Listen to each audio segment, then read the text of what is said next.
Everyone, कैसे हैं आप सब लोग। My self doctor Tushar and आज इस वीडियो में बात करेंगे आपकी यूट्राइन इन्वर्जन के बारे में। देखेंगे क्या होता है एंड ये इसके टाइप्स, कॉजेज़, रिस्क फैक्टर्स, इसके क्लिनिकल फीचर्स, साथ ही साथ इसका कैसे डायग्नोस कर सकते हैं, इसके कॉम्प्लिकेशंस क्या क्या हो सकते हैं, इसका मैनेजमेंट कैसे करेंगे और फ्यूचर में ना हो इसका प्रिवेंशन कैसे करेंगे। ठीक है, ये सब हम अच्छे से पढ़ने वाले with the help of this single page note.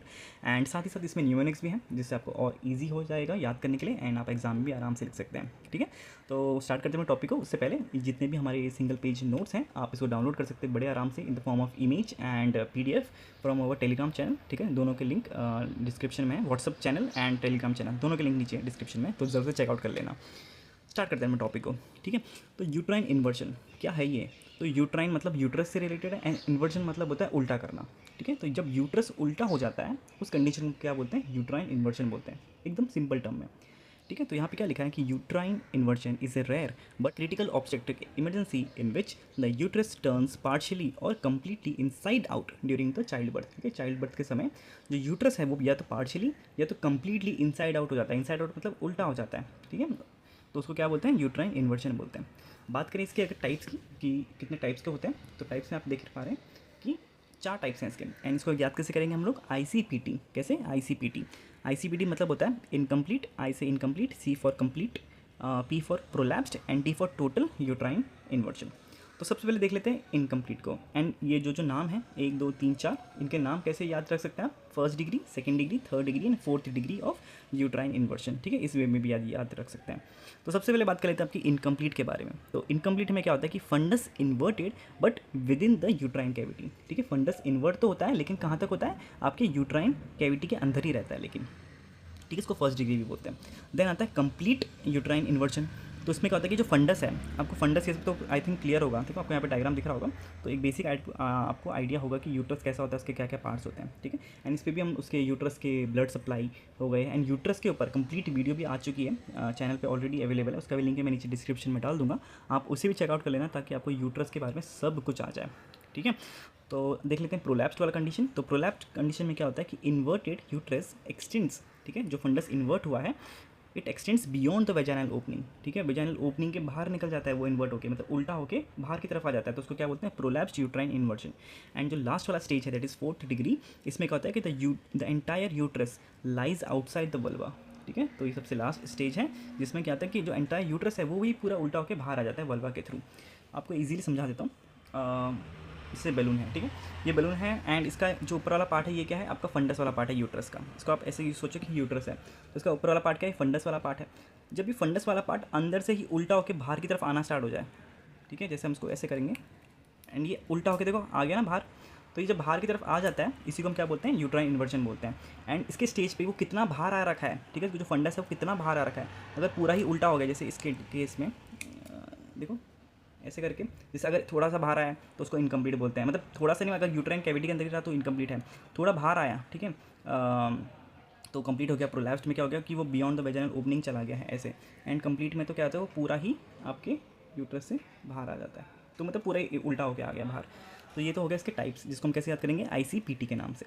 Okay, बात करेंगे इसके कॉजेज़ की कि ये क्यों होता है। तो इसमें हम याद करेंगे इसको with the help of MUPSET। क्या, MUPSET, MUPSET।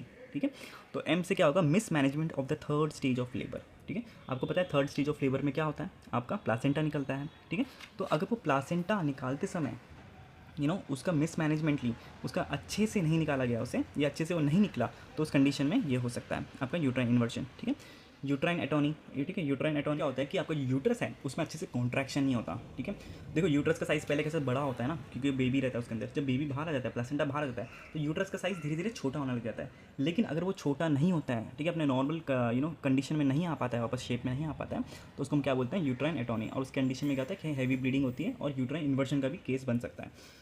नेक्स्ट है आपका प्लासेंटल एबनॉर्मलिटीज़। फोर्थ आपका जो कॉज है that is sudden traction of the umbilical cord. Umbilical cord में अगर सडन ट्रैक्शन मतलब अगर जोर से अगर अम्बिलिकल कॉर्ड अगर खींची गई, तो उस कंडीशन में क्या होगा कि आपका प्लासेंटा भी जल्दी से निकलेगा और फिर यूट्राइन इन्वर्जन होने के चांसेस बढ़ जाते हैं। Excessive manual remove of placenta एक कॉज ये हो सकता है।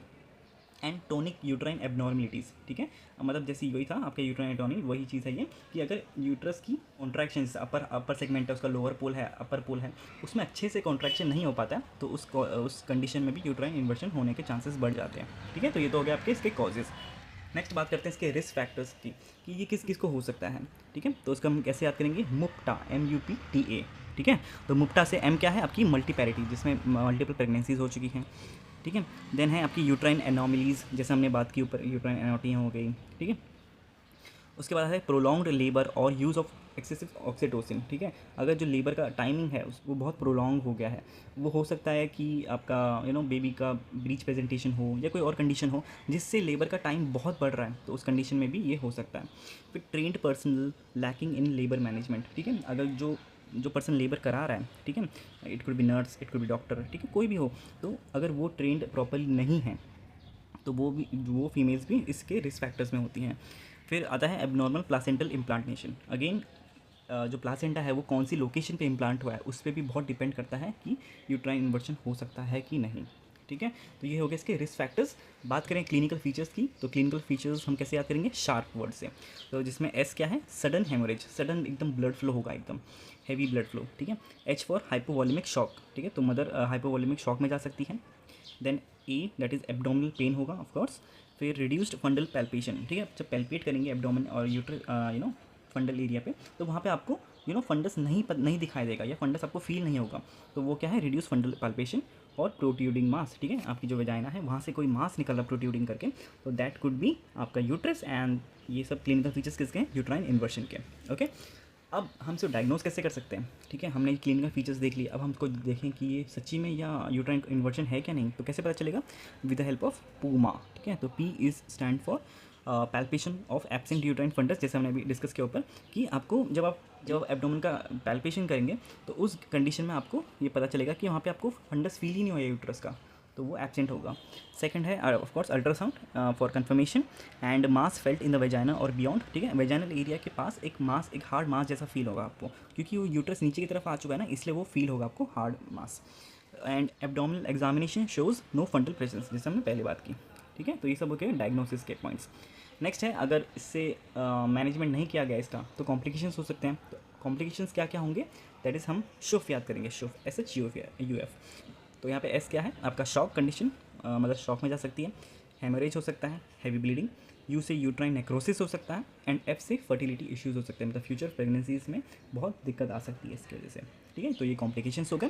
फटाफट देख लेते हैं मैनेजमेंट की। मैनेजमेंट पे एक अलग सी वीडियो भी आएगी, ठीक है, डिटेल्ड वीडियो। अभी ये बस एक पॉइंटर वाइज है कि क्या बेसिक मैनेजमेंट करना चाहिए। ठीक है, बाकी एक फुल फ्लेज्ड वीडियो इस पर भी आ जाएगी जल्दी। तो मैनेजमेंट की बात करें तो हम याद करेंगे ABC ROM से। ठीक है, तो ABC दैट इज़ पहले ए किससे होता है, ABC दैट इज़ सिंपल जो प्रोटोकॉल होता है हमारा, एयरवेज, ब्रीथिंग एंड सर्कुलेशन, आपको उसको मॉनिटर करते रहना है। Then blood transfusion and IV fluid, क्योंकि इसमें हैवी हेमरेज कंडीशन डेवलप हो रही है, तो हैवी ब्लीडिंग होगी, तो उस कंडीशन में आपको ब्लड ट्रांसफ्यूजन की ज़रूरत पड़ेगी। ठीक है, कॉन्ट्रैक्टाइल एजेंट्स, क्योंकि देखो हमने जो ऊपर बात की थी कि यूट्राइन एटोनी हो रहा है, ठीक है, दैट इज़ आपका कॉन्ट्रैक्शन ढंग से नहीं हो रहा है यूट्रस का, तो वो अच्छे से कॉन्ट्रैक्शन हो उसके लिए हम क्या करेंगे, कुछ एजेंट्स, मतलब जो मेडिसिन होती है वो दे सकते हैं, जैसे ऑक्सीटोसिन पोस्ट रिपोजिशनिंग। फिर आपका रिपोजिशनिंग ऑफ द यूट्रस, ताकि वो अपनी सही पोजीशन एंड शेप में आ जाए, तो उसके लिए अलग अलग जैसे मैनुअली भी कर सकते हैं या जॉनसन्स मेथड्स हैं, ये बहुत सारे मेथड्स होते हैं जिसके थ्रू हम कर सकते हैं। ठीक है, फिर ऑपरेटिव करेक्शंस हो सकते हैं, जिसमें अलग अलग प्रोसीजर्स होते हैं जिसके थ्रू हम उसे अपने रियल ओरिजिनल पोजीशन में लेके आ सकते हैं। एंड मेडिकेशंस जैसे आपका टोकोलाइटिक्स एंड ऑक्सीटोसिन्स एंड एंटीबायोटिक्स की हेल्प भी ले सकते हैं। तो ये हो गया शॉर्ट में मैनेजमेंट। ठीक है, डिटेल वीडियो में पक्का लेके आऊँगा उसके ऊपर, क्योंकि बहुत लोग बोल रहे थे कि आप जो मैनेजमेंट भी पढ़ाते हैं उसे डिटेल में पढ़ाओ। ठीक है, तो यस, अभी के लिए तो ये सिंगल पेज नोट है, पर मैनेजमेंट की एक अलग वीडियो आ जाएगी। ठीक है, नेक्स्ट हम बात करते हैं आपकी प्रिवेंशन की। ठीक है, अब ये फ्यूचर में ना हो तो इसको प्रिवेंट कैसे करेंगे, तो हम याद करेंगे with the help of placenta. ठीक है, प्लासेंटा कैसे होगा, P for proper labour management. ठीक है, L for limited cord traction. ठीक है, जो कॉर्ड ट्रैक्शन मतलब कॉर्ड को जब आप खींचते हैं या धीरे धीरे उसका उसको बाहर निकालते हैं, तो उसको धीरे प्रेशर से करना पड़ता है। ठीक है, सडन फोर्स से नहीं करना होता। Then avoid fundal pressure before placental separation. ठीक है, प्लासेंटा सेपरेट ही नहीं हुआ है उससे पहले फंडल प्रेशर लगाना स्टार्ट कर रहे हैं, तो ये भी एक रिस्क फैक्टर हो सकता है, तो ये से नहीं करना है आपको। Then correct abnormal placental adherence early. ठीक है, नेक्स्ट है ensure uterine contraction post delivery. Okay, फिर never use excessive traction on the umbilical cord, जैसे हमने पहले बात की। Then train personnel to handle labour, of course trained होना चाहिए। लास्ट है आपका assessment of risk factors pre labour. ठीक है। लेबर जाने से पहले ही बहुत सारी चीज़ें आपको नोटिस करनी है एंड आपको प्रॉपरली गाइडेंस करना है इस वो टीम को भी एंड मदर को भी कि ये कंडीशंस डेवलप हो सकती हैं, ठीक है। तो ये सब तो हो गया इसके पॉइंटर्स एंड इसी के साथ हमारा टॉपिक है जो दैट इज़ यूट्राइन इन्वर्जन, ये कंप्लीट होता है। एंड बस इतना ही यार इस वीडियो में। आपको कोई डाउट है तो नीचे कमेंट सेक्शन में ज़रूर से पूछ सकते हैं। बाकी ये नोट्स आपको टेलीग्राम या व्हाट्सएप चैनल पर मिल जाएंगे, वहाँ से ज़रूर से डाउनलोड करके अच्छे से पढ़ लेना, ठीक है। बस इतना ही। वीडियो कैसी लगी? अच्छी लगी तो प्लीज़ वीडियो को लाइक करना, शेयर करना एंड सब्सक्राइब ज़रूर से कर लेना। मिलते हैं नेक्स्ट वीडियो में। Till then take care, bye bye.